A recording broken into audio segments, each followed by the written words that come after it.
Here's a wild trivia question for you. What do baseball great Babe Ruth, Civil War General, and U.S. President Ulysses S. Grant, and Sigmund Freud, the father of psychoanalysis, have in common? If you have no idea, stay tuned for Health Watch.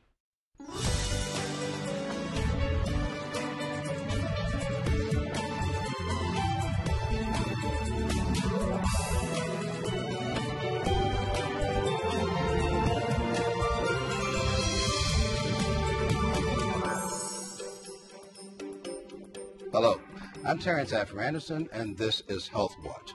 So, did you figure it out? Do you know what it was that these celebrated yet radically different men had in common? It is our topic for today, all head and neck cancer. But we're going to do something radically different as we discuss this topic today.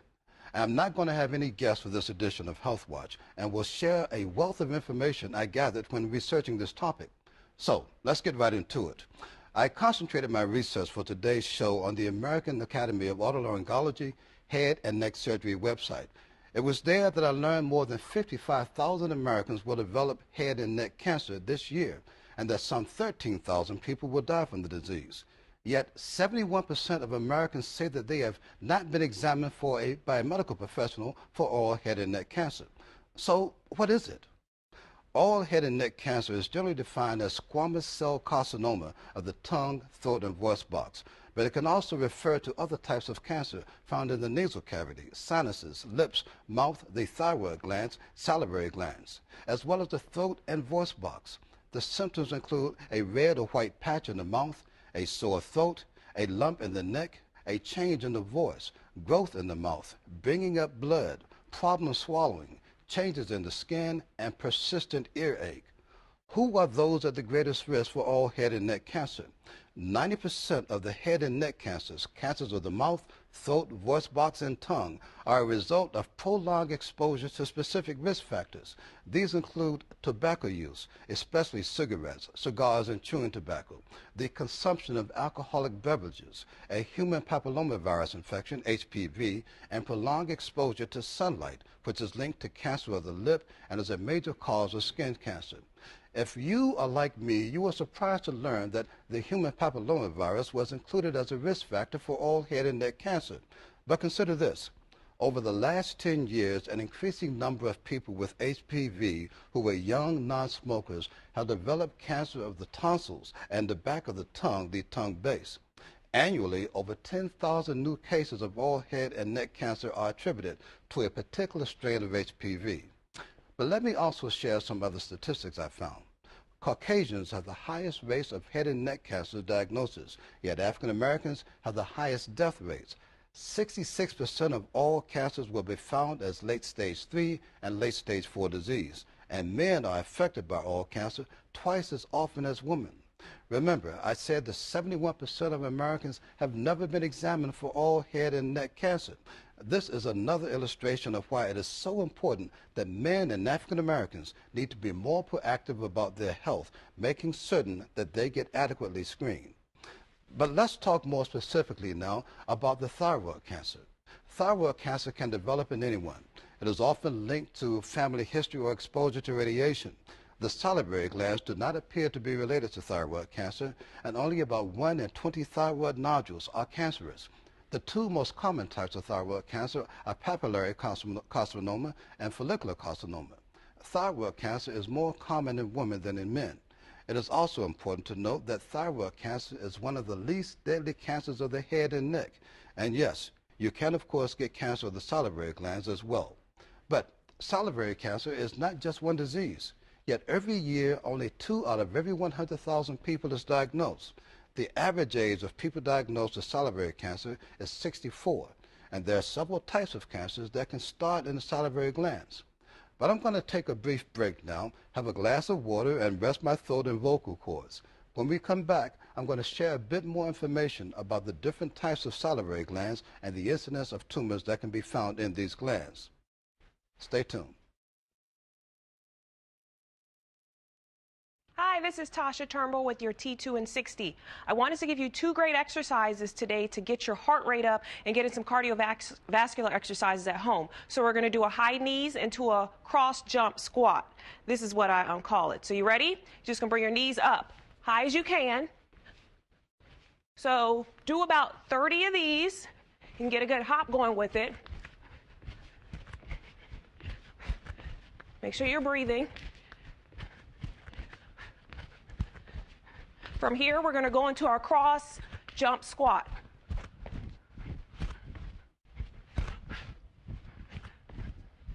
You should feel your heart rate getting up.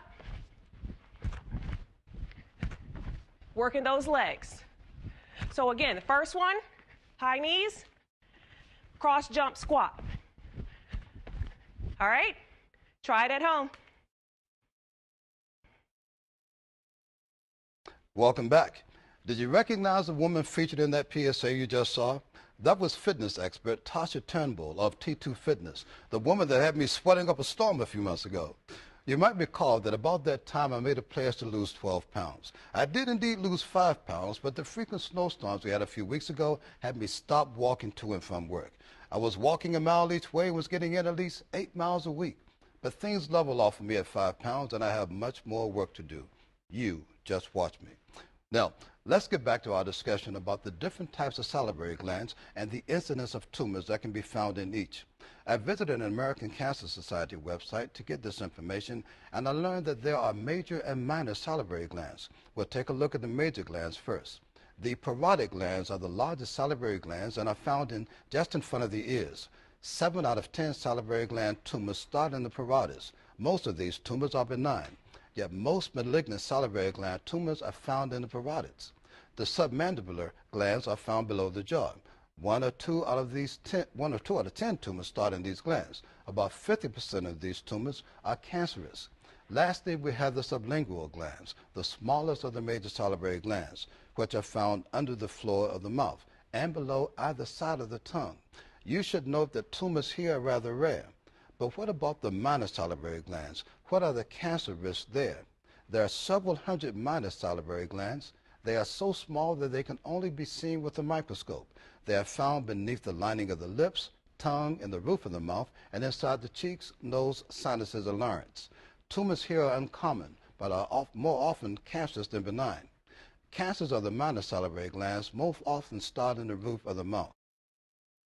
As you have certainly gathered by now, there are many forms of oral, head, and neck cancer. It is not the purpose of today's edition of Health Watch to frighten you. Rather, as always, we want to remind you to be proactive in your personal health care and health maintenance. Get your routine screenings, and if you feel that your body is trying to tell you that something has gone awry, get yourself checked out. Your body will talk to you. All you have to do is just listen. In just a moment, we're going to share some great news about treatment of oral, head, and neck cancer. I'm also going to share some information about several events coming up that will provide you with even greater insight. But first, just a brief bit of information about nasal and sinus cancer. Nasal and sinus cancer are the most common types of squamous cell carcinoma. They are rare, and only some 2,000 people are diagnosed every year. The potential symptoms include constant nosebleed, numbness of the cheek, facial swelling, or pain. People at higher risk for nasal and sinus cancer are those who work in environments with dust, glues, formaldehyde, mustard gas, certain heavy metals, and radium. In just a moment, we're going to move on to the treatment of all head and neck cancer. I'm also going to share some information about a few events being sponsored by the Eastern Virginia Medical School and the Centera Cancer Network. But we're going to take another break right now, then the good news. Stay tuned.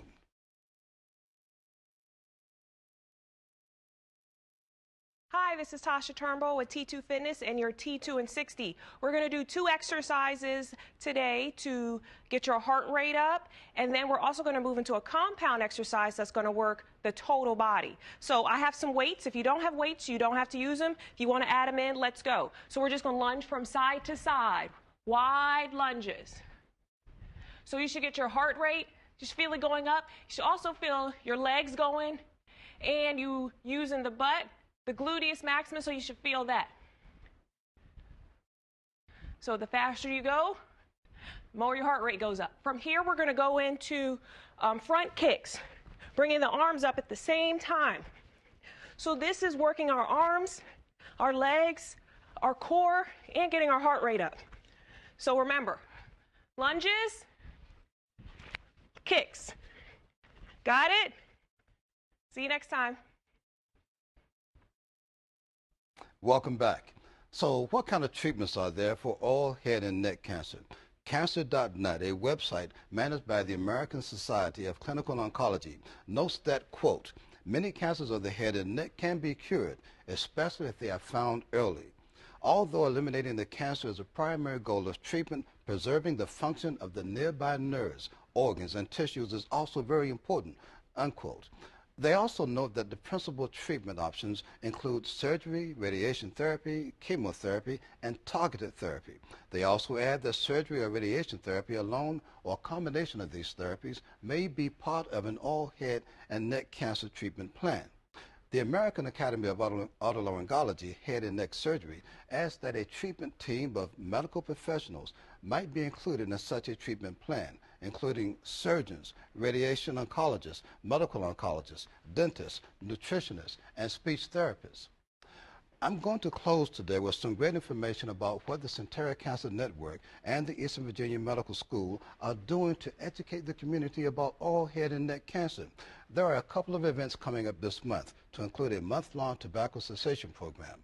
First up is a head, neck, and thyroid cancer educational session. There will be 3 different discussion topics to include an overview of head and neck cancer given by Dr. Daniel Caracalla, an associate professor of otolaryngology, head and neck oncological surgery at the Eastern Virginia Medical School. A session on oropharyngeal squamous cell carcinoma given by Dr. Matthew Back, an EVMS professor of otolaryngology, head and neck oncological surgery. And lastly, Dr. David Lieb, EVMS associate professor of endocrinology, diabetes, and metabolism, will lead a discussion on thyroid mass and cancer. This is a free event and open to the community. It will be held Monday, April 13th from 6 p.m. to 7 p.m. at the EVMS Lester Hall, located at 651 Colley Avenue, Norfolk, in room number 104. To register, call 1-800-CENTERA. That's 1-800-736-8272. But if you want to make certain that you are not one of those 71% of Americans who have never been examined for all head or neck cancer, you should know that the Sentara Cancer Network and the Eastern Virginia Medical School are also staging an event they're calling Head, Neck, and Thyroid Cancer Screening. All you have to do is say, love it. This event will be held Saturday, April 18th from 10 a.m. until 1 p.m. at Sentara Norfolk General Hospital on the first floor of the River Pavilion, located at 600 Gresham Drive, Norfolk. And again, registration is required. Call 1-800-CENTERA. Again, that's 1-800-736-8272. Now, as a former smoker, I'm here to tell you that a nicotine addiction is quite a powerful one. Some of you know exactly what I'm talking about. But if I can quit, you can certainly quit. And the Sentara Cancer Network wants to help. They are sponsoring a 4-week tobacco cessation program, which is one of great promise, with an impressive, moving litany of success stories. Here's the information. It is a 4-week group-based tobacco cessation support program. It helps you develop the skills to cope with cravings, and the group support format does much to help ensure a greater chance of long-term success. Beginning Tuesday, April 7th, it is scheduled every Tuesday evening in the month of April. That's April 7th, 14th, 21st, and 28th. The sessions are only for 90 minutes from 6 p.m. to 7:30 p.m., and they are conveniently located at the Sentara Heart Hospital, 600 Gresham Drive, Norfolk, in the first floor classroom. If you have any questions, please call a wonderful woman by the name of Alvarine Mack. You can reach her at 757-552-7530. To register, call 1-800-CENTERA. Again, that's 1-800-736-8272. Okay, I'm done.